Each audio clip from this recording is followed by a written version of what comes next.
Welcome to the Dental Brief, the world's direct, right-to-the-point podcast produced to get you the information you need to learn and grow your practice.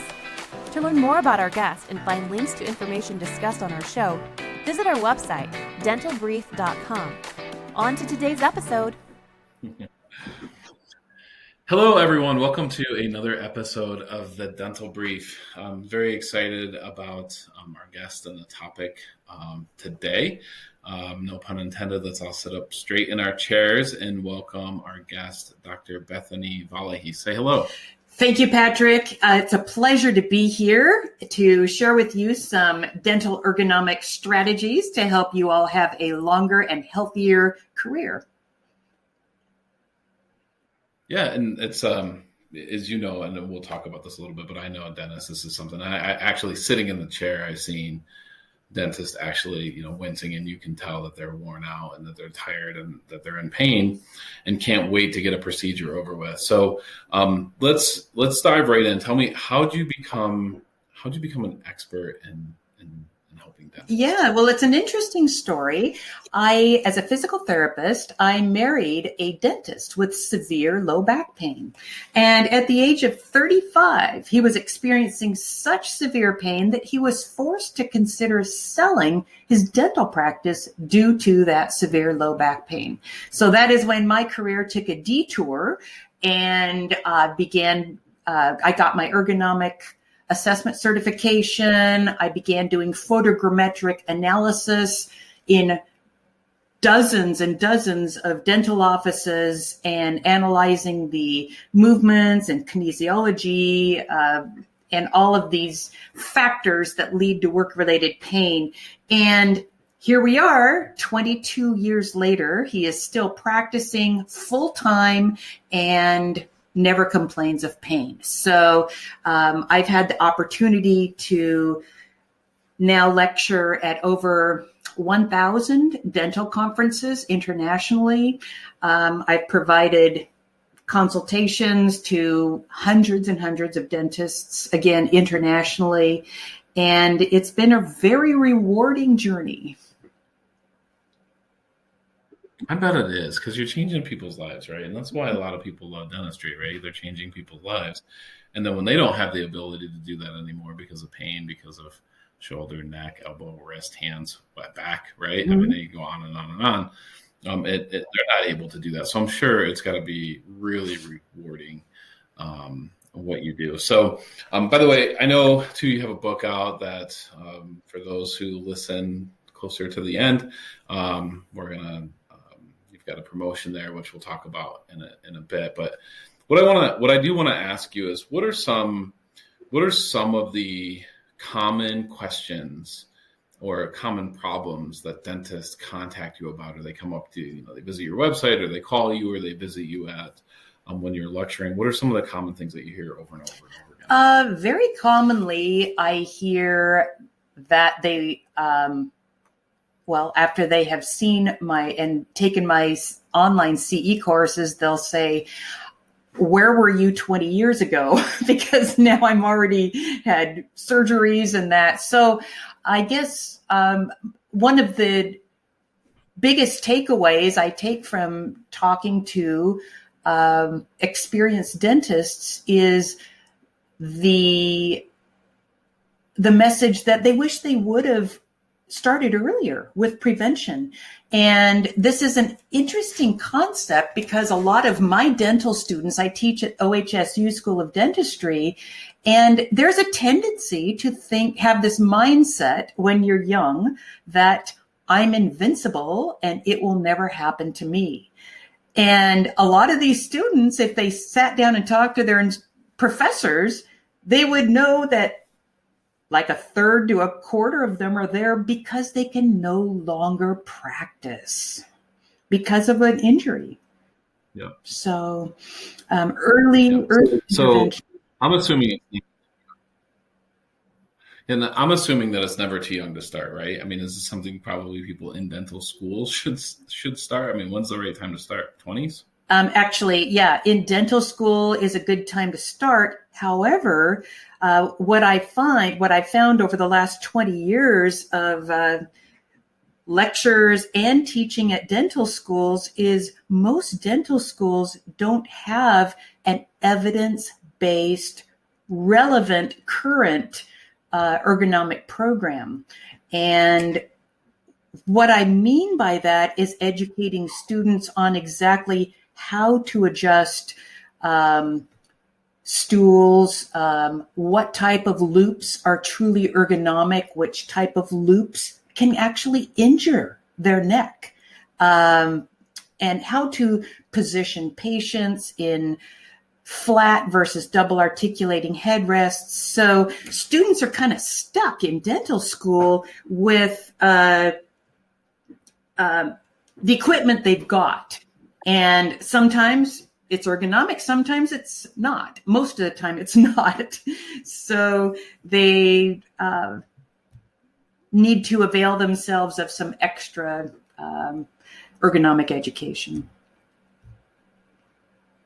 Sure.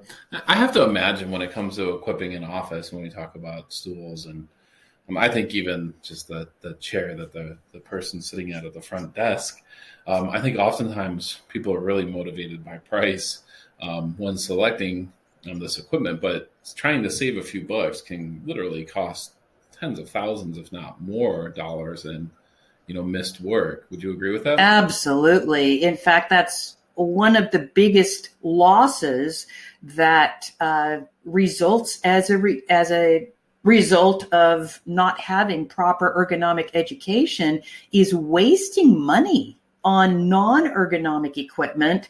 But not only the financial loss, but then the resultant pain, and like you said, possibly pain or missed work or even injury that results as a result of something that doesn't fit them correctly or is just completely not ergonomic.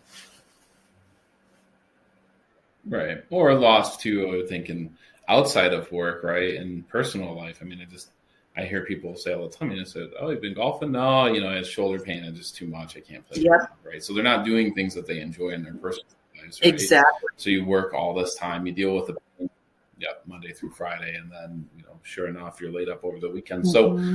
So let's talk about this book. Posturedontics.com/bonus is where users can go and then get a copy of this book, correct? Right. It's my new ebook called 5 Steps to Practicing Dentistry Pain-Free.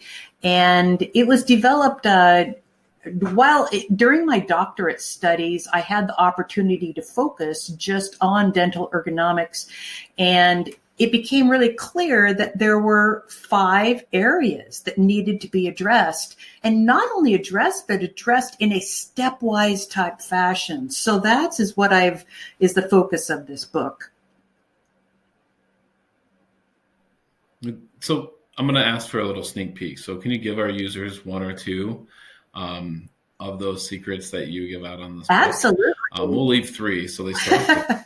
What is something a dentist can do on their own to make an improvement in their ergonomics? Sure. So the first step always has to start with resolving dental ergonomic challenges in the operatory. I've seen a lot of money spent on chiropractors, personal trainers, massages, only to go right back to what caused the problem in the first place, which was poor ergonomics in the operatory. So until you resolve those ergonomic challenges, dentists are kind of just spinning their wheels. So when we talk about ergonomic challenges, we're talking about things like how to select truly ergonomic loupes that will keep you in a safe head posture of less than 20 degrees of neck flexion. So bending the neck forward less than 20 degrees. And it's about, I would say, about 70 to 80% of the loupes on the market today are non-ergonomic. They do not meet that statistic.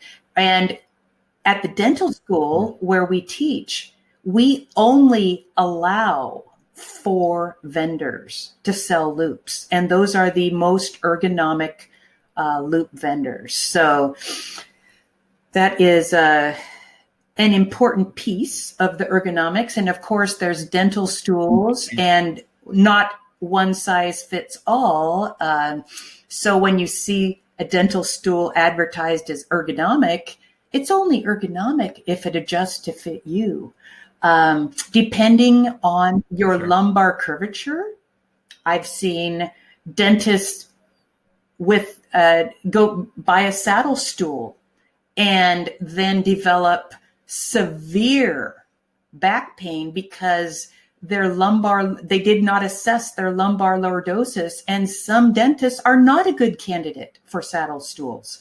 And so this is why I have this, I have 12 hours of CE content on video training on my website. And there's a 1 hour course just on how to select a right stool for you and assess your own lumbar curvature and things like that. So that's. Let me ask you about outside of the office. I remember years ago I had a tremendous amount of elbow pain, right? Some tendonitis in my elbow that was literally caused from the way that I held my cell phone, the way that my arm was bent, and the way that I held my cell phone is what caused the issue. And once I finally, after probably 2 agonizing years, figured that out, within months I was fine. What are some things that you see, or what is one thing that you see people do outside of their work that is significantly hurting them at work? Well, that's a great question. And we know, of course, that every dentist golfs, right? Well, it's an exaggeration, but it's a thing, right? And it's interesting that dentists tend to develop a muscle imbalance to one side and in the operatory. And that imbalance when they go out on the golf course is the exact same imbalance when they're rotating and hitting the golf ball. It reinforces their worst bad imbalance that they develop in the operatory, because a right-handed dentist in the operatory 2/3 of the time when they leave neutral posture leans forward and to the right. What do you do in the golf when you're out golfing? A right-handed dentist rotates now forcefully, leans forward and rotates to the left, just as they do in the operatory. So there are things, a lot of dentists who golf report to me that they have low back pain. And there are very easy ways to mitigate this. I have a whole article on my website about dentists, golf, and low back pain, and 3 simple exercises that they can do to help mitigate that and just continue enjoying the sports that they love. Kayaking is another one. A lot of doctors enjoy kayaking, and it can exacerbate the rotator cuff imbalance that develops in dentistry. And again, there's 2 exercises there that they need to be doing to continue the sports they love. I always look for the opportunity to enable all the team members to continue those things that they love to do. And there's usually a way. So. Yeah. And I want to, let's help our listeners find that way. I want to encourage them again, check out the free ebook. It's a download on posturedontics.com/bonus. We appreciate you making that offer and doing that. And we appreciate you being here. Thank you so much for taking the time to share with our audience today. And for doing what you do. Dr. Bethany Valachi. I said that correctly one more time? Correct. Or no? Correct. Thank you, Patrick. Thank you for joining us on today's episode. Did you know you can weigh in on today's topic on Facebook? Search The Dental Brief on Facebook or visit our website, dentalbrief.com, and just follow the link. We look forward to having you join us again on another episode of The Dental Brief.